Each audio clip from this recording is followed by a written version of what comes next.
In every city, there are places people avoid talking about. Not because they don't exist, but because remembering them feels dangerous. City General Hospital was one of the oldest hospitals in the region. Most people knew it for its crowded emergency rooms, tired nurses, and endless corridors that smelled of disinfectant and fear. But very few people knew about Ward No. 13 it didn't appear on any hospital map. There was no signboard, no official record. Yet, every old staff member knew the same rule. Never go near the third floor, East Wing, especially at night, because that was where Ward No. 13 existed, and once you entered it, something always followed you back. Dr. Adam Verma joined City General as a junior resident.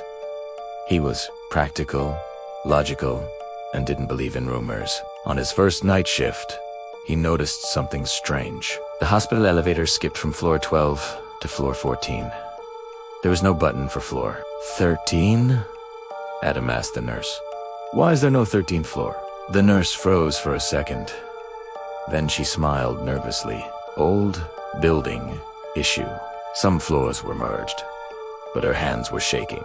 Later that night, while checking patient records, Adam found a file marked Ward 13. Archived inside were names, hundreds of them, all marked with the same status.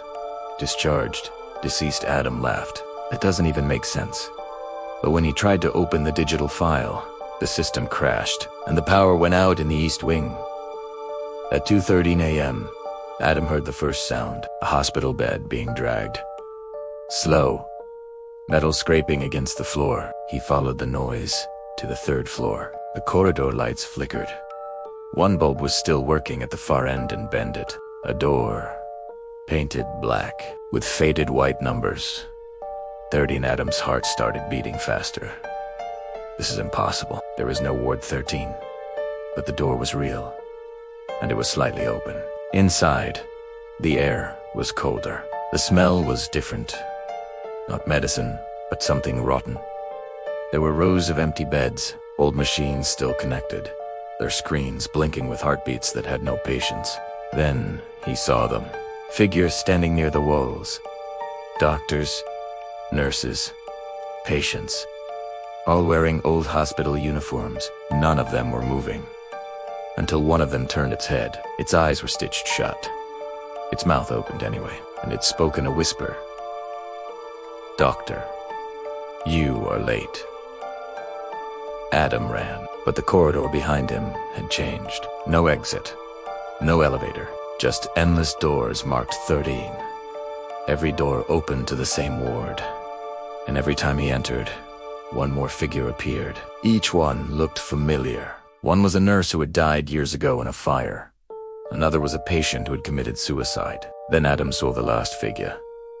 It was himself, lying on a bed, heart monitor flat. The stitched mouth figure said, "Everyone who treats deaths too often eventually becomes part of it." Adam screamed, and the lights went out. Adam woke up in the emergency room. Doctors stood around him. Someone said he collapsed near the elevator. Probably stress. Adam looked at the floor number. 14. Relief washed over him. It was just a nightmare. Weeks passed. He tried to forget.